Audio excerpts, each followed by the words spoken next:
ଭିतर विषय तो मोर एत ज्ञान ना मुझे शुणी जे कुआडे मदुराई मुदुक आणिक दौले नवीन साधारण चर्चा होती निशा इंजेक्शन दौले कहली आपन को मदुराई मुदुक आणिक दौले बोली आम शुणु जेहेतु बसई राज्यसभा सांसद हिसाब आम 9 जन से 10 जन ओडार जो पक्ष रखार अच्छी 9 जन हूँ विजु जनता दल अच्छा नवीन पट्टनायक आज गुरुमंत्र देले जे ओडिशार हक पाई से दिल्ली दरबार के लड़े हम एवं प्रत्येक ब्लॉक रे केंद्रीय विद्यालय करने दाबी जन एकलव्य स्कूल करने केंद्र सरकार आम विजु जनता दल तरफ दाबी कर सब प्रसंग उठा पड़ो एवं आदिवासी अर्जन जो पांठी आसूची से पांठी आहरी के त्वरान्वित करा लोक सेवार आहरी सुविनियोग कर सब कथा को आहरी जहाँ जहाँ रहा ओडिशार स्वार्थपाई ताकू पार्लियामेंट हाउस रे करा जीवो एवं ग्राउंड फ्लोर रे करा जीवो राजरास्ता रे करा जीवो पल्ली रु दिल्ली पर्यंत एवं राजरास्ता रे आमर जहाँ सरकार आम कथा न शुणिबे ओडिशार हक पाई जो आम लड़ाई करूँ एबे से लड़ाई रे प्रत्येक कथा को नहीं आम राजरास्ता पर्यंत भी आसबू विक्षोभ गणधारणा एवं नाना प्रकार कार्यक्रम हम जोटा कि लोक मान सहित आम भी अच्छु एबे कहीं आपड़ देखिए ये जो सरकार पलि आसला 40% भोट पाई ओडिशार शासन कला किए भारतीय जनता पार्टी किंतु 41% आम पाई विजु जनता पाई विजु जनता 41% अधिक 1% पाइले भी जो संख्यार भारतीय जनता पार्टी अधिक थी सरकार कथा हूँ विजु जनता दल लोक सहित थिला रहिबो एवं नेता बामन नवीन पट्टनायक जो ओडिशार लोकों जो सेवार त्वरान्वित करते ओडिशार विकास को रूपांतरित करते ओडिशार कार्यक्रम को आहरी जो सबू काया मन वाक्य कार्यक्रम करते से एमती जारी रखिए आपड़ देखिए 2 दिन है 15 दिन भितर जो 20 दिन भितर सरकार ये शासन आसला भी एबे भी लोकंर कार्यक्रम विजु जनता दल प्रत्येक दिन लोकों कार्यक्रम आप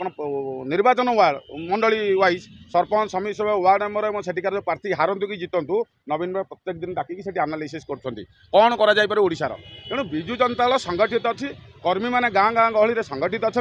विजु प्रेमी नवीन प्रेमी विजु युव जनता छात्र जनता महिला जनता और समस्ते अच्छा आमर कथा हूँ यही जो आम गोटा देखिए महाभारत रे कृष्ण कहते अत्यधिक चालाक हेले मूर्ख पणिया परिप्रकाश हम एवं अत्यधिक आत्मविश्वास हेले पतनमुखी हम एवं अत्यधिक आम कार्यक्रम जमी गोटे कैंसर घा होता है कैंसर होता है जो जगह डिटेक्ट करे कैंसर डॉक्टर से जगार काटिकी उड़े जाए आमको तेणुक कौन कर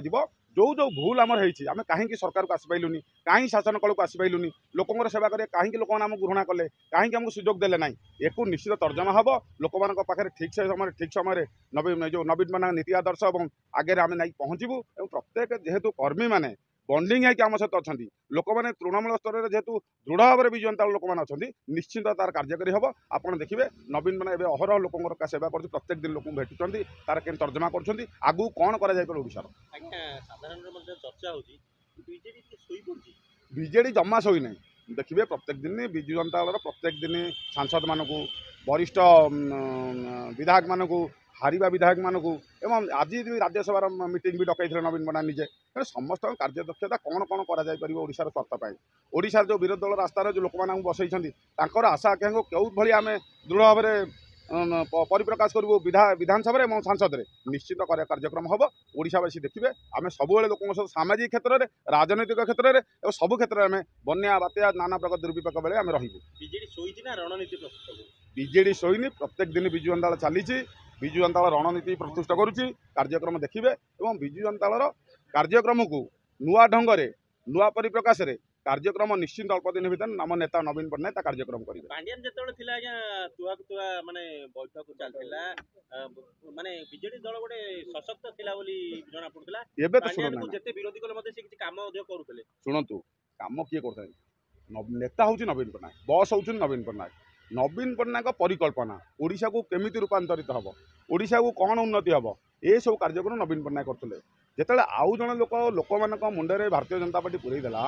आम ओडिशा घर में आउ जड़े तमिल लोक अच्छी मुरबी हम से लोक मैंने बुझे सतत परोक्ष प्रत्यक्ष भाव में बहुत ही लोकटा मामलतकारी कर प्रत्येक घर भी देखूँ आउ जड़े सांगसाथी मामलतकारी करे लोक मैंने ग्रहण करती ना यहाँ साधारण ओडिया कथा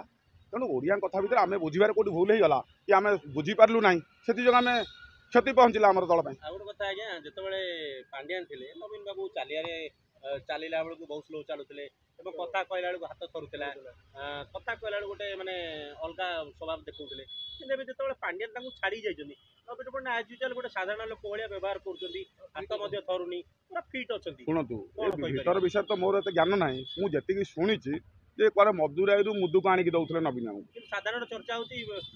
ନିଶା ଇଞ୍ଜେକ୍ସନ ଦଉଥିଲେ ମୁଁ ପାଣ୍ଡିଆନ। କହିଲି ଆପଣଙ୍କୁ ମଦୁରାଇରୁ ମୁଦୁକୁ ଆଣିକି ଦଉଥିଲେ ବୋଲି ଆମେ ଶୁଣୁଛୁ। ନାଇଁ ବୁଝିପାରିଲେନି କଥା। ନିଶା ମଧୁକୁ ତ ନିଶା ନା ଗୋଟେ। ଗୋଟେ ଜିନିଷ ଆଣିକି ଦଉଥିଲେ ବୋଲେ ଯାହା ଶୁଣାଯାଉଛି, ତାହାର ବି ତଦନ୍ତ ହେବାର ଆବଶ୍ୟକତା ଅଛି। କେନ୍ଦ୍ର ସରକାର ଏବଂ ରାଜ୍ୟ ସରକାର ବି ତଦନ୍ତ କରିବାର, ଯେହେତୁ ପ୍ରଧାନମନ୍ତ୍ରୀ ଆହ୍ୱାନ ଦେଇଥିଲେ ଯେ ନବୀନ ବାବୁଙ୍କର କ'ଣ ଅଛି, ମୋ ବନ୍ଧୁଙ୍କର କ'ଣ ଅଛି, ଆମେ ବି ଯେହେତୁ ଆମ ନେତାଙ୍କର ବି କ'ଣ ଅସୁବିଧା ଥିଲା ସେଠି, ତେଣୁ ତାହା ବି ତଦନ୍ତ ହେଲେ ଜଣାପଡ଼ିବ। ଆମ ନେତା ସବୁବେଳେ ସୁସ୍ଥ ରହିବାର ଆବଶ୍ୟକତା ଅଛି। ସିଏ ଯେତେବେଳେ କଥା କହୁଥିଲେ ତାଙ୍କୁ ପାଣ୍ଡିଆନ ମାଇକ୍ ଧରଉଥିଲେ, କିନ୍ତୁ ଏବେ ସେ ନିଜେ ମାଇକ୍ ଧରିକି ପୁରା ଆରାମସେ କଥା ହଉଛନ୍ତି। ସେତେବେଳର ପରିସ୍ଥିତି କ'ଣ ଥିଲା, ଏବେକାର ପରିସ୍ଥିତି ମୁଁ ତ ଭିତରକୁ କହିପାରିବିନି, ବ୍ୟକ୍ତିଗତ ସ୍ତରକୁ ଯାଇ କହିପାରିବିନି ଉତ୍ତର, କାହିଁକିନା ମୁଁ ନବୀନ ବାବୁଙ୍କ ସହିତ ଏତେ କହିପାରିବିନି। ଆମେ ଯିବୁ, ଦେଖା କରିବୁ, ଆସିବୁ। ତେଣୁକରି ତାଙ୍କର କ'ଣ ହେଇଥିଲା ସେ ଠିକଣା ସମୟରେ ଠିକଣା ଉତ୍ତର ପାଇବେ। ଏବେ ନିଶ୍ଚିତ ଭାବରେ କାଲି ବି ଦେଖିବେ ଗଣମାଧ୍ୟମରେ ପରିପ୍ରକାଶ ହେଇଛି, ସମସ୍ତ ଆମର ଯେଉଁ ସେଲ୍ ଅଛି, ଛାତ୍ର ଯୁବକ ଏଇସବୁ ମିଡ଼ିଆ ସେଲ୍, ସବୁ ମହିଳା ସେଲ୍, ସବୁ ନିଶ୍ଚିତ ଭାବରେ ତାକୁ ନୂତନ ଶୈଳୀରେ କାର୍ଯ୍ୟକ୍ରମ ହେବ, ରଣକ୍ଷେତ୍ର କରାଯିବ, ରଣନୀତି କରାଯିବ ଏବଂ ଆଗାମୀ ଦିନରେ କେମିତି କାର୍ଯ୍ୟକ୍ରମ ହେବ ଆପଣ ଅଳ୍ପ ଦିନ ଭିତରେ ଗଣମାଧ୍ୟମ ମାଧ୍ୟମରେ ଜାଣିପାରିବେ। ଏବେ ମଧ୍ୟ ଚର୍ଚ୍ଚା ହଉଛି ଆଉ ଗୋଟେ କଥା, ଏବେ ଯଦି ନବୀନ ବାବୁ ଯାଆନ୍ତି କୌଣସି ଜାଗାକୁ, ଆମ ନୂଆ ମୁଖ୍ୟମନ୍ତ୍ରୀ ଯାଆନ୍ତି କୌଣସି ଜାଗାକୁ, ତାହେଲେ ନବୀନ ବାବୁଙ୍କ ଏତେ ଲୋକପ୍ରିୟତା ଅଛି,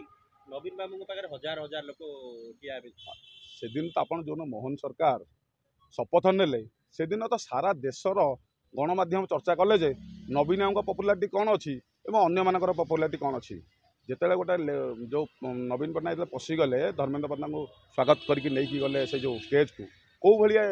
ମାହୋଲ ସେଠି ତିଆରି ହେଇଥିଲା ସାରା ଓଡ଼ିଶା ଦେଖିଛି, ଦେଶ ଦେଖିଲା ଏବଂ ତା ପରଦିନ ପ୍ରତ୍ୟେକ ଗଣମାଧ୍ୟମ ଜାତୀୟ ସ୍ତରର ସମସ୍ତେ ଚର୍ଚ୍ଚିତ କରିଥିଲେ ନବୀନ ପଟ୍ଟନାୟକ। ନବୀନ ପଟ୍ଟନାୟକ ରୁହନ୍ତୁ, ମୋହନ ମାଝୀ ତାଙ୍କ ନୂଆ ସରକାର ହେଇଛି, ନୂଆ ଲୋକଙ୍କୁ ଯେହେତୁ ଆଶା ଦେଇଛନ୍ତି, ତାଙ୍କୁ କ'ଣ କାର୍ଯ୍ୟକ୍ରମ କରିକି ଦେଖେଇବାଟା ଭଲ ହେବ। କିନ୍ତୁ ଦରଦାମ ବୃଦ୍ଧି ଯେଉଁ ହେଉଛି, ମୋର ମୋହନ ସରକାରଙ୍କୁ ଅନୁରୋଧ, ଯେଉଁ ଦରଦାମ ବୃଦ୍ଧି ହେଇଛି ତେଲଠୁ ନେଇ ପରିବାଠୁ ଖାଉଟି ଜନସାଧାରଣ ଦରିଦ୍ର ଦୁଃଖ ଲୋକମାନଙ୍କର, ତାକୁ ନିଶ୍ଚିତ ସରକାରଙ୍କୁ କ୍ରିୟାଶୀଳ କରନ୍ତୁ, ଜିଲ୍ଲାପାଳମାନଙ୍କୁ ତାଗିଦ କରନ୍ତୁ। କ'ଣ ପାଇଁ ରେଟ୍ ବଢ଼ିଛି, ନହେଲେ ଯେଉଁ ଗରିବ ଖଟିକିଆ ଲୋକମାନଙ୍କର ଯେଉଁ ମେରୁଦଣ୍ଡ ଉପରେ ଯେଉଁ ପ୍ରଭାବ ପଡ଼ୁଛି, ତାକୁ ନିଶ୍ଚିତ ତାକୁ ସଜାଗ କଲେ ଲୋକମାନେ ଖୁସି ହେବେ। ଇଲେକ୍ସନରେ ଯାହା ଖର୍ଚ୍ଚ ହେଇଥିଲା ଆମର ସାଧାରଣ ଲୋକଠୁ ଖାଉଟି ଲୋକଙ୍କୁ ବର୍ତ୍ତମାନ ଲୁଟିକି ସେ ପଇସା ନିଆଯାଉଛି। ହଁ ନେଇଯାଉଥିବେ, ସେମିତି ବି ନେଇଯାଇପାରେ। ଟମାଟୋ କିଲୋ 100, ହଁ, କିଲୋ 50, ଆଳୁ କିଲୋ ଆସି 50, 40। ପିଆଜ କିଲୋ 60 ଟଙ୍କା। ଏତେ ଲେଖା ଗରିବ ଅସହାୟ ଲୋକ ପାଣ୍ଡିଆନ କୁଆଡ଼େ ଗଲେ ମୁଁ ତ ଜାଣିନାହିଁ। ଏବେ କ'ଣ ଶୁଣୁଛି କେଉଁଠି, ଏତିକି ମୁଁ ଯେତିକି ଶୁଣିଛି ସେ ଲୁଚିଛନ୍ତି ଏବଂ ତତ୍ସହିତ ରକ୍ସି ଏବଂ ବ୍ରୁଣ୍ଡି ନାମକ ଦୁଇଟି ନବୀନ ବାବୁଙ୍କର କୁକୁର ଅଛନ୍ତି, ତାଙ୍କ ସେବାରେ ଲିପ୍ତ ଅଛନ୍ତି।